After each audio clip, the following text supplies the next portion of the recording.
The moment he slipped that envelope into his coat pocket, I knew something was wrong. It was supposed to be a quiet Wednesday night. But from the back hallway of the restaurant, hidden behind stacks of wine crates, I watched Kyle, the manager, skim money from the tip jar and slide it right into his coat. He didn't know I was watching. He didn't know I was the owner. To him, I was just Tommy, a clumsy, middle-aged trainee who could barely carry a tray without spilling water. And for the past 5 nights, I had watched, listened, endured. My name is Thomas Hale. I built this restaurant Maison Ember from scratch. I poured my life into this place. Every tile on the floor, every plate on the shelf. And yet, somehow, in the very heart of my business, something had gone terribly wrong. The numbers on the report said we were thriving, but the eyes of my staff told another story: exhaustion, fear, silence. I had to see it for myself. So I stepped out of the boardroom and into the kitchen as a nobody. What I found would change everything. Before I became Tommy the trainee, I was Thomas Hale, CEO and founder of Maison Ember. We opened our doors 15 years ago with nothing but second-hand furniture, handwritten menus, and the wild hope that someone in New Crest might appreciate duck confit and creme brulee. I washed dishes, ran the register, took out the trash, slept in my car when rent was due and payroll was tight. Slowly, it grew. 1 table became 10, 10 turned into a wait list. Now we had 3 locations, 2 Michelin mentions, and a reputation for elegance. On paper we were thriving, but something didn't feel right. A few weeks ago, I got an email from a former hostess. She said, "This place isn't what it used to be." Then came another, and another. Anonymous exit interviews, high turnover, staff whispering to HR and then quitting. The strangest part, the numbers didn't reflect the chaos. Sales were fine. Reviews online looked decent. But gut instinct, mine was screaming. So I did what no one expected a CEO to do. I stepped away from my desk and into a thrift store. I bought a $14 shirt, devenu pants, and borrowed a pair of old work shoes from my nephew. I shaved my beard, changed my voice, and created a new identity. Tommy, a 55-year-old man starting over, hoping for a second shot at life. Kyle, the manager, took one look and said, "Fine. You can work prep on nights." Just like that, I was in. I wasn't here to punish. I was here to learn what my reports couldn't tell me. And in less than 48 hours, the cracks began to show. My first shift started at 3:45 p.m. Sharp. Kyle barely looked up when I walked in. "Grab an apron," he muttered. "You'll be on prep tonight. And try not to get in the way." The kitchen was a machine, loud, fast, sweaty. Cooks shouted over sizzles and clanging pans. Orders flew through the printer like gunfire. I fumbled with onions at the prep table. My hands, used to signing contracts, were now slick with garlic and cold water. "You cut too thick," someone said. I looked up. It was a young woman, maybe mid-20s. Kind eyes, tired smile. "Here, let me show you." That was Maria. She'd been working at Maison Ember for 2 years. Originally from Mexico. She was quiet, focused, and observant. She didn't complain, but I could see it in her shoulders. Something was weighing her down. Then came Jason, an energetic college kid, running food to tables.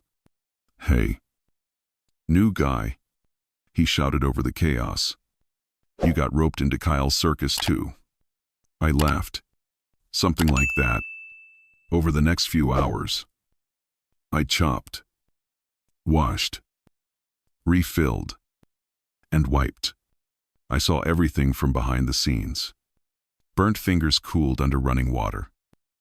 Missing tips from customers who swore they left cash. And a staff that looked overworked and underappreciated. Kyle. He didn't lift a finger. He barked orders from the host, stand like a general behind glass. But the real strength of this place was down here, in the heat and the noise. In people like Maria and Jason. I was tired, sore, but I was beginning to see, and what I saw didn't sit right. It was a Friday night, the kind of night where every table's full, and every server earns their keep. Maria had just finished serving a couple celebrating their anniversary. They laughed, left a generous $60 tip in cash, and thanked her like she'd made their whole night. But when we gathered near the back at the end of the shift, Maria looked confused. "Did anyone see my envelope?" she whispered. There was a $60 tip in there.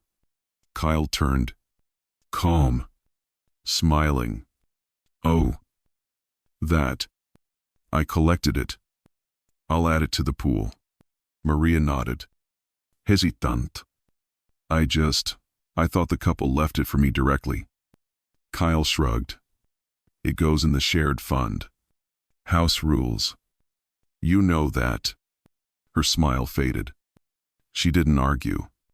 But something in her face said it wasn't the first time.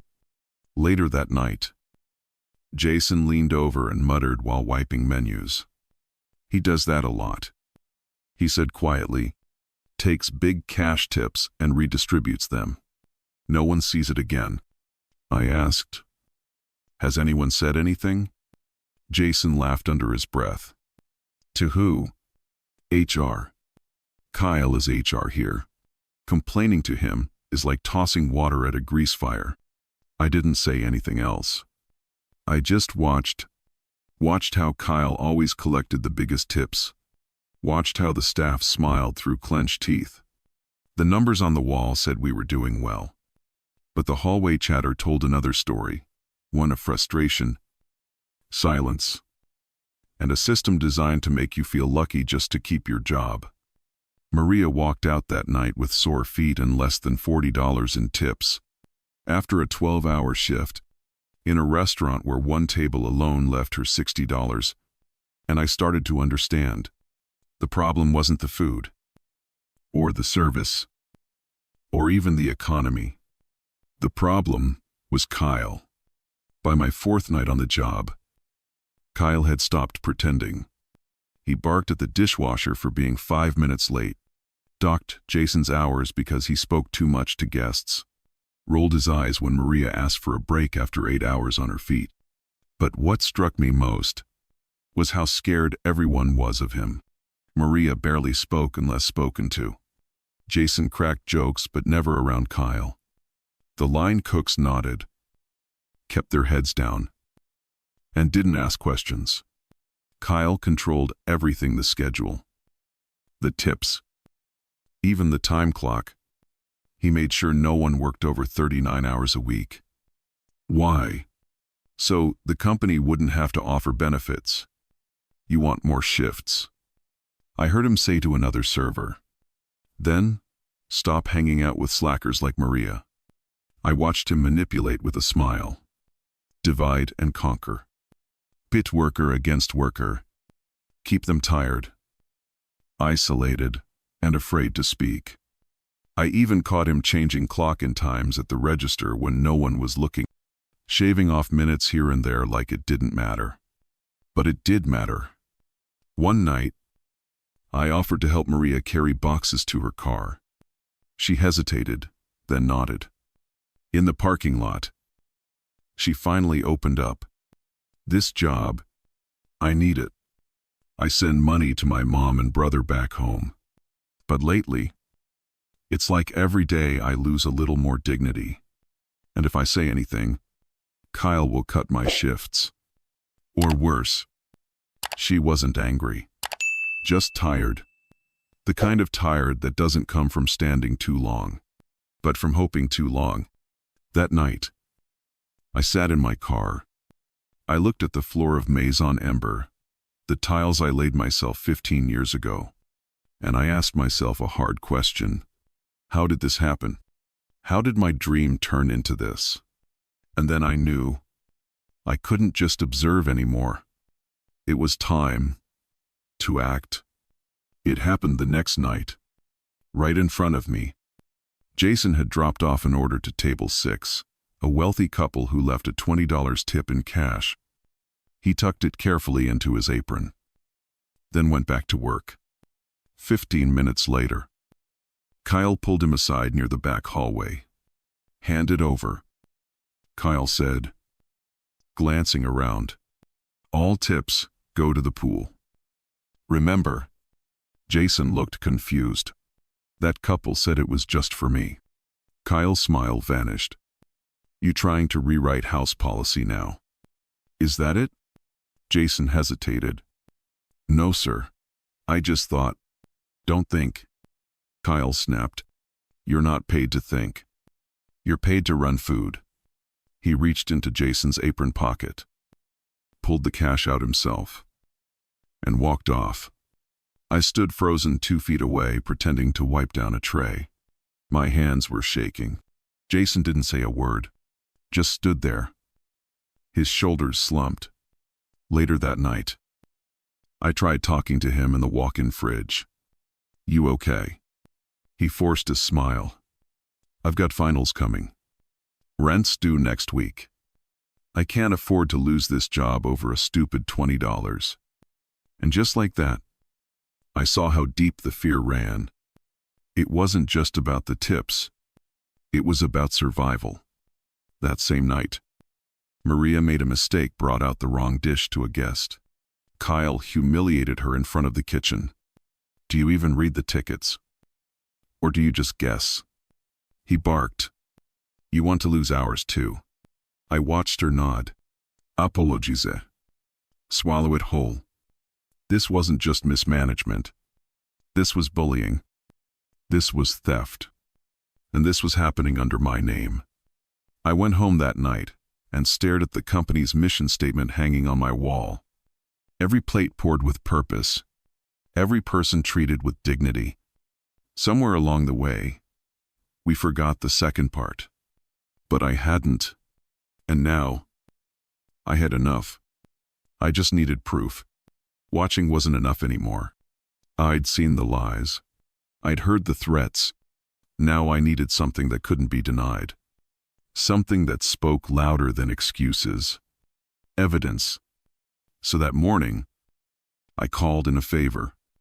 My old friend Marcus runs private security for corporate firms in D.C. I told him I needed 2 things: silence and surveillance. By noon, he handed me 2 button-sized cameras. One for my apron. One pre-mounted and ready for the corner near the pause. That night, I walked back into Maison Ember not just as Tommy the trainee, but as a man on a mission. And Kyle, he walked right into it. Within an hour, he was up to his usual games.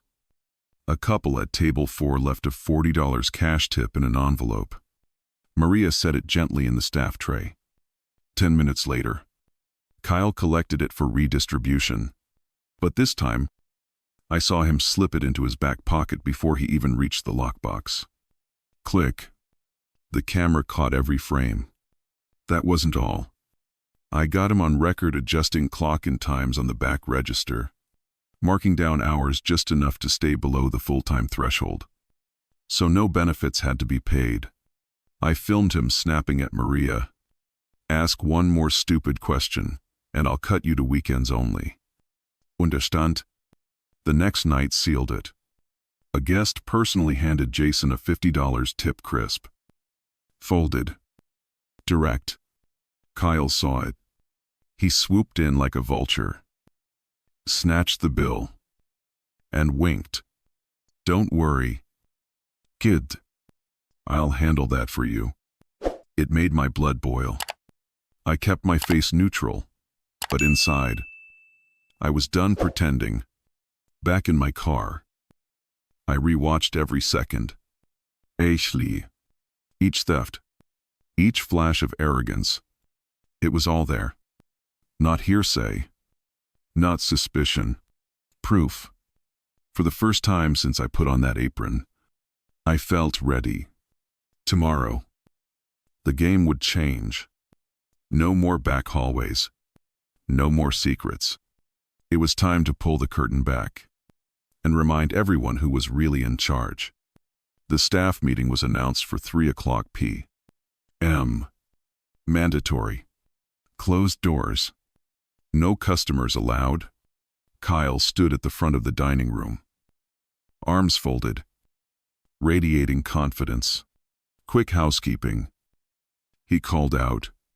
Nothing serious. Maria looked nervous. Jason had that same tight jaw he wore whenever Kyle was nearby. I walked in wearing a suit. No apron. No prep gloves. No Tommy. Just Thomas Hale. Founder. Owner. CEO. You could hear the silence drop like a glass. Kyle blinked twice, then tried to recover. Wazuri didn't realize you'd be visiting. This isn't a visit, I said. This is an audit. I turned to the staff. Some of you know me as Tommy, but my real name is Thomas Hale. I created Maison Ember 15 years ago with nothing but grit and a second-hand stove. Gasps. Maria's eyes widened. Jason's mouth dropped open. For the past 2 weeks, I've worked among you. I've chopped onions beside you, burned my hands on your line, and heard every word spoken behind closed doors. I walked to the projector, plugged in a flash drive, and I saw things I never thought I'd see in a place that bears my name. I pressed play. The footage rolled. Kyle pocketing envelopes, changing clock-in times, threatening Maria, snatching Jason's tip from his hand and laughing. The room fell dead silent. Kyle's face drained of color. You stole from your team, I said. You abused your position. You led with fear, not fairness. He stammered. I can explain. No, I replied. You can leave. Gasps turned into stunned silence. Kyle stood motionless, then grabbed his things and walked out the side door without a word. I turned back to the staff. This is not who we are. It never was. And it never will be again. Maria had tears in her eyes. Jason gave a small, stunned laugh. The dining room, once filled with tension, now buzzed with quiet disbelief. But under that, something else. Relief. And maybe hope. After Kyle walked out, the silence lingered, but it wasn't heavy anymore. It was clean. Like a room finally aired out after too long in the dark. I stood in front of the team, no script. No PR rep. Just a man who'd seen too much and waited too long to act. What happened here isn't your fault, I said. It's mine. I trusted the wrong person. I looked at numbers and forgot to look at people. A few heads nodded. A few eyes looked away. Starting today, that ends. I laid it all out clearly. From now on, every employee would receive a digital tip report after every shift. No more pooled tips unless the entire team agreed by vote. Clock-in data would be automated and transparent. Anyone working more than 35 hours would be offered full benefits, no exceptions. No games. The room was quiet. But this time, it was listening. Then I turned to Maria.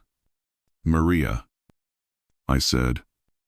You've shown grace, strength, and professionalism through things no employee should ever tolerate. Her eyes filled with tears, but she held her head high. You're not just a good server. You're a leader. I'd like you to take on the role of interim floor captain while we rebuild. She was stunned. Me? I smiled. You've already been doing it. I just want to make it official. The team clapped, not out of obligation, but from something deeper: respect, gratitude, relief. I knew this didn't erase what happened, but it was a beginning. Before I left that afternoon, Jason approached me near the espresso station. "Thanks for seeing us," he said. "Most people at your level wouldn't even know our names." I shook his hand. "If I don't know your names, I don't deserve to lead you." That's the day Maison Ember began again. Not as a brand, not as a business, but as a family scarred, shaken, but finally seen. That evening, the restaurant opened its doors like any other night. But something felt different. The air was lighter. The smiles more real. People moved not out of fear, but with purpose. I watched from the corner. No clipboard, no suit, just me. I didn't give a speech. I didn't ask for applause. I just watched Maria step into her new role like she was born for it.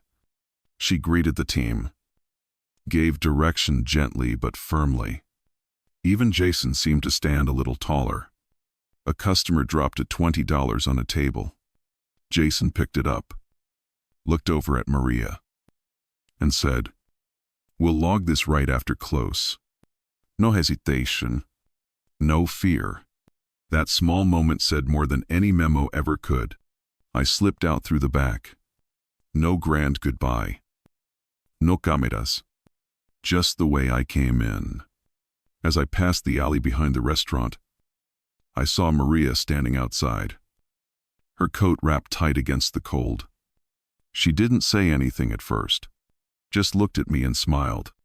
"You didn't have to do this," she said, "but I'm really glad you did." I nodded. "You deserve better. You all did. Will you come back?" she asked. I paused, then smiled. "If I've done this right, I won't have to." We stood there for a second. CEO and server. No titles. No roles. Just two people who saw each other. I walked away that night knowing one thing for sure. I hadn't just fixed a broken store. I'd helped restore something more important. Dignity, trust, belonging. And that, I realized, was worth far more than any profit margin could ever measure. Most people think power comes from titles, or money, or control. But I learned something different. True power is being willing to listen, to stand in the shoes of the people no one sees, to act when it's easier to stay silent. I went undercover to find the cracks in my business. What I found were cracks in our culture, and in fixing them, I found myself again.